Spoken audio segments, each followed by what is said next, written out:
le plus ardent et que cette période que nous allons passer ensemble soit mise à profit par nos hôtes pour découvrir les talents de nos athlètes et la richesse du patrimoine culturel congolais. Je déclare ainsi ouverts les 9e Jeux de la francophonie. C'est Mardouchi Kalikayampania.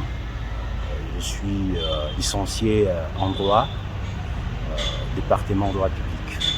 Je tiens à vous rappeler que la problématique est d'actualité, puisque la République démocratique du Congo, mon pays, vient d'organiser pour la toute première fois le 9e jeu de la francophonie à Kinshasa. Et pour ce faire, je vais d'abord donner la naissance même de l'organisation. L'OIF, c'est l'Organisation internationale de la francophonie, créée en 1970, qui regroupe 88 États et gouvernements. Et la RDC fait aussi partie. Mais l'OIF s'assigne quelques objectifs, notamment promouvoir la langue française et aussi faciliter les différents pays membres de mixer leur culture et aussi promouvoir les jeunes talents. Alors, pour revenir à votre question, c'est de savoir sur l'organisation, l'impact de l'organisation des Jeux de la francophonie à Kinshasa. J'axe d'abord mon intervention sur le plan international. Vous savez, la RDC était ignorée dans l'échiquier international, mais c'est suite à l'organisation de ces Jeux que mon pays revient dans l'échiquier international. En quelque sorte, la physionomie de la RDC a changé. Il y a la plupart d'États considéraient la RDC comme un État non démocratique, un État qui est le bastion des guerres et des tueries, considéré comme un État grabataire, mais aujourd'hui, la RDC vient de démontrer à la face du monde que c'est un État capable, c'est un État démocratique suite à l'organisation de ce jeu. Donc, la morphologie de mon pays vient de changer dans l'échiquier international. Je suis Justin Tchanangantoumba. L'impact que le 9e jeu de la francophonie ont sur la République démocratique du Congo sur le plan national et international sont bien épars à ces jours, parce que il faut d'abord commencer à relever le fait que l'organisation de la francophonie organise des Jeux de la francophonie qui englobent tout le pays francophone, bien entendu. Et c'est plus de 70 pays à ce jour qui font partie de cette organisation aujourd'hui. Et imaginez-vous ces grands rendez-vous, cette grande messe qui consiste pour tous ces pays-là d'envoyer leurs représentants dans une capitale comme Kinshasa, la capitale de la République démocratique du Congo. C'est un moment de découverte, un moment de communion avec nos frères et sœurs qui viennent de tous bords. D'abord, c'est la découverte d'un pays qui est en train de se ranger sur la voie de développement, qui est la République démocratique du Congo. Il est vrai que nous nous contentons aujourd'hui du fait d'être congolais, mais il y a certains pays, il y a certains nationaux de certains pays qui n'arrivent même pas, qui ne savent même pas c'est quoi le Congo. Peut-être qu'ils ne l'ont entendu que des noms, mais qui ne connaissent pas le côté positif que présente la culture, le sport congolais. Voilà.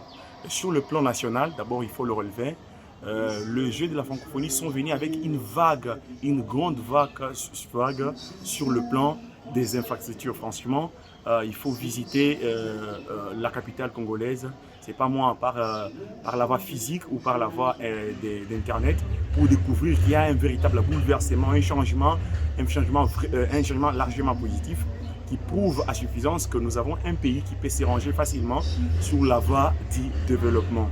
Les infrastructures sont empilées de partout. notamment à l'université de Kinshasa, notamment au Stade des Martyrs, notamment au palais du Peuple.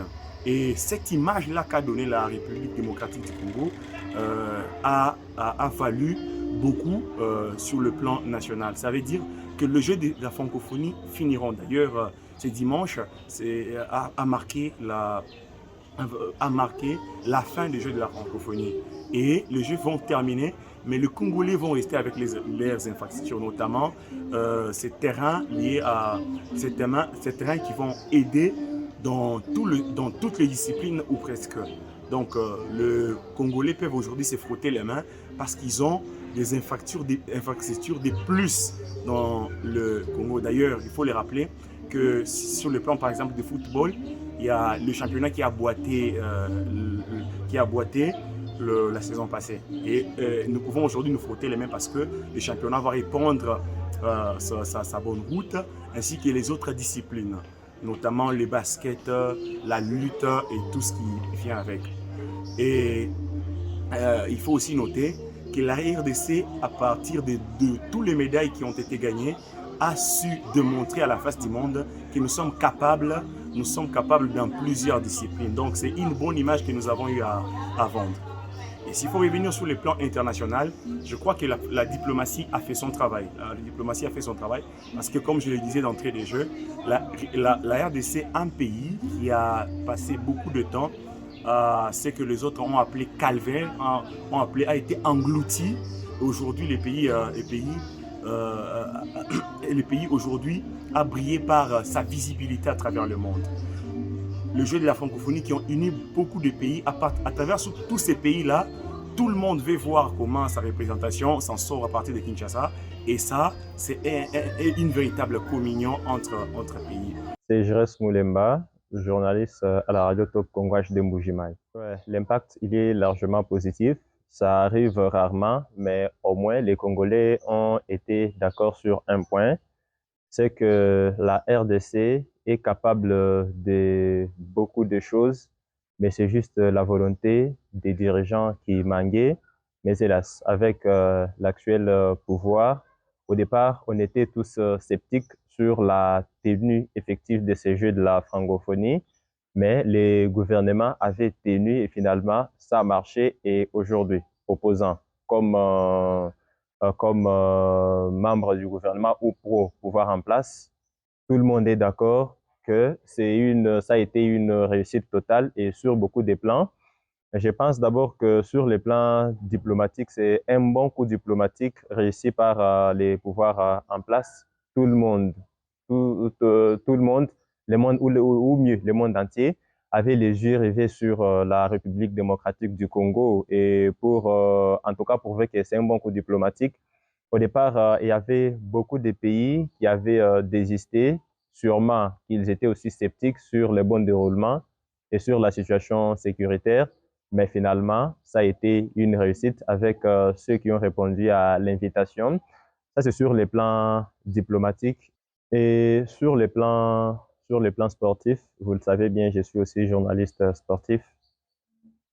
Ces Jeux de la francophonie nous ont aidés à identifier quelques mots qui rongent le sport congolais. C'est vrai que les infrastructures, en tout cas, on en a bénéficié assez, même si c'est uniquement pour la province de Kinshasa. Mais en général, on a découvert que le sport qui est un peu valorisé n'est que le football, un peu des baskets, mais pour le reste, c'est compliqué. Nous avons tous assisté aux prestations de nos athlètes dans différentes disciplines. On a découvert qu'il nous faut encore travailler beaucoup de choses sur le plan sportif. C'est qu'il faut qu'on initie beaucoup de travaux, beaucoup de séances de mise à niveau pour différentes disciplines, plusieurs autres disciplines sportives, hormis le football, les baskets et un peu de boxe, même si ce n'était pas aligné. Donc, sur le plan sportif, ça nous a ouvert les yeux d'une manière générale. Les Congolais ont parlé un même langage, c'est que la volonté, ce n'est que la volonté qui manquait et que la RDC est capable de faire beaucoup de choses.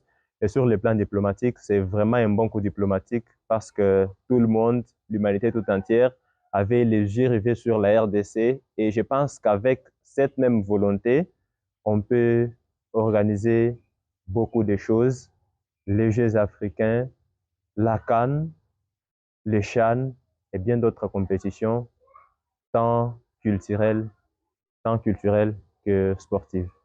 Le 9e jeu de la francophonie a eu vraiment un impact positif dans notre pays, sur le plan de la diplomatie, sur le plan des infrastructures, sur le plan aussi de la promotion de la jeunesse et aussi de la culture. Donc lorsque nous parlons sur le plan de la diplomatie, nous voyons que tout au long de ces jeux de la francophonie, la République démocratique du Congo a essayé quand même de donner une belle image par nos voisins ainsi que le monde entier.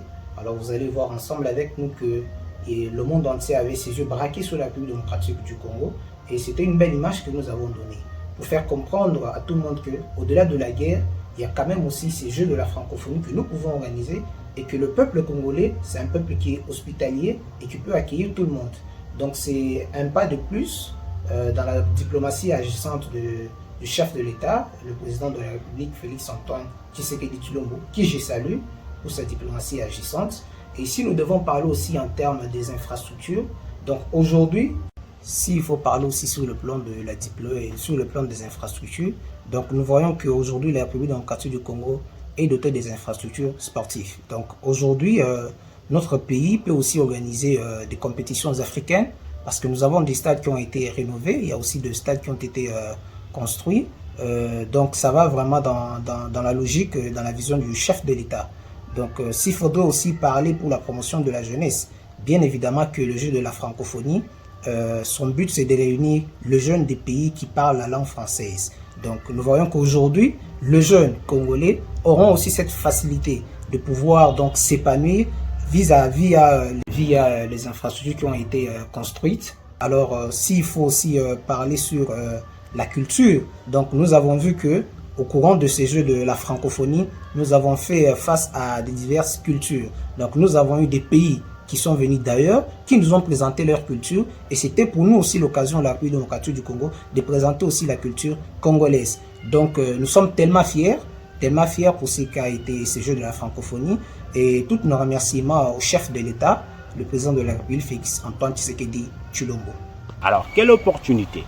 D'abord, la RDC a beaucoup d'opportunités en organisant ces Jeux. Sur le plan diplomatique, il y a des coopérations qui vont s'énuer avec la RDC suite à ce jeu. Il y a aussi la promotion de nos talents à l'international et aussi comme le jeu est organisé à Kinshasa, comme c'est un événement d'envergure, il y a les différents ressortissants d'autres pays qui viennent ici pour participer à ce jeu et ils auront aussi l'opportunité d'explorer nos parcs. Tout ça, ça profite à la RDC. Donc la RDC est gagnante dans ce jeu. Et aussi, sur le plan interne, nous avons d'abord les infrastructures qui coûtent énormément cher au trésor public. Mais la RDC n'avait pas ces infrastructures. Mais ça reste pour la jeunesse congolaise, pour l'avenir.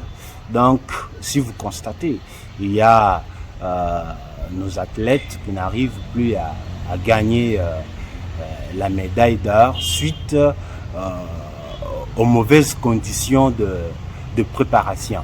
Mais lorsque nous avons déjà ces infrastructures, ça va leur permettre de s'entraîner comme il faut pour qu'à la langue, même si les jeux seront organisés partout ailleurs, mais ils seront au moins le temps d'aller participer à mon édiforme. Et aussi ce jeu aide les Congolais au plan national. Et de l'autre part, je crois aussi que la cérémonie d'ouverture, le président de la République a eu le temps de dire à la face du monde que le pays dans lequel s'organise aujourd'hui les 9e Jeux de la francophonie s'est fait menacer à l'est de son territoire national, à l'est du Congo, Aujourd'hui, nous sommes dans une guerre d'agression du M23, du Rwanda par sous couvert du M23. Aujourd'hui, le monde entier. Donc, c'est toujours un moment pour nous, une occasion saisie pour faire passer les messages que nous avons, pour faire dire à la face du monde que nous sommes agressés, nous sommes sous une menace nous imposée par nos voisins, le Rwanda, que nous avons longtemps considéré comme nos frères. Donc, c'est toujours une tribune pour dire ô combien nous sommes menacés dans les contextes que nous avons. C'est aussi une tribune pour montrer à la face du monde que le Congo a beaucoup de richesses, notamment sur le plan sportif, sur le plan culturel. Je crois que vous avez tous vu, peut-être sur le plan de la musique, Maître Gims qui a fait fort à Kinshasa, le Fally Ipupa, ainsi que les Oferego là par exemple, ainsi que tous les autres artistes qui ont pu démontrer à la face du monde que la RDC aujourd'hui a une grande richesse. C'est vrai qu'on est dans la promotion des talents, des jeunes talents et tout, mais c'est aussi le moment pour nous de montrer à la face du monde que nous avons beaucoup plus à faire valoir que la lamentation avant. Donc je crois que c'est une de choses, un des impacts très positifs que la RDC a eu à faire valoir à partir de l'organisation de ces Jeux de la francophonie. J'estime d'ailleurs que la République démocratique du Congo, un pays à vocation continentale, qui d'ailleurs est placé au cœur de l'Afrique. Il y en a qui estiment d'ailleurs que l'Afrique a la forme d'un revolver, mais la cachette est cachée en République démocratique du Congo. Ça veut dire que l'éclosion, le développement de l'Afrique est parfois tributaire au mouvement, à la position de la République démocratique du Congo. La RDC se doit d'avoir cette habitude d'organiser de grandes rencontres, de grands événements à Kinshasa.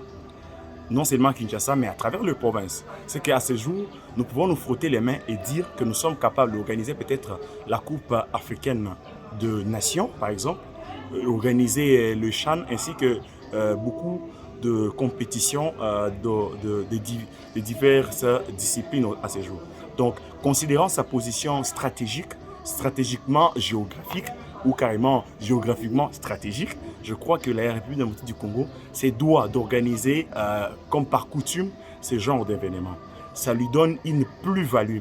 Et vous allez remarquer que même sur les plans des infrastructures, comme j'étais en train de le dire, nous essaierons d'avancer un peu à pas des géants, parce qu'à chaque fois que nous devons inviter des gens chez nous, que nous devons accueillir des gens chez nous, nous serons tentés, nous serons toujours butés, nous serons toujours tentés d'avoir des infrastructures bonnes à voir, et ça va nous donner une certaine valeur à travers le monde.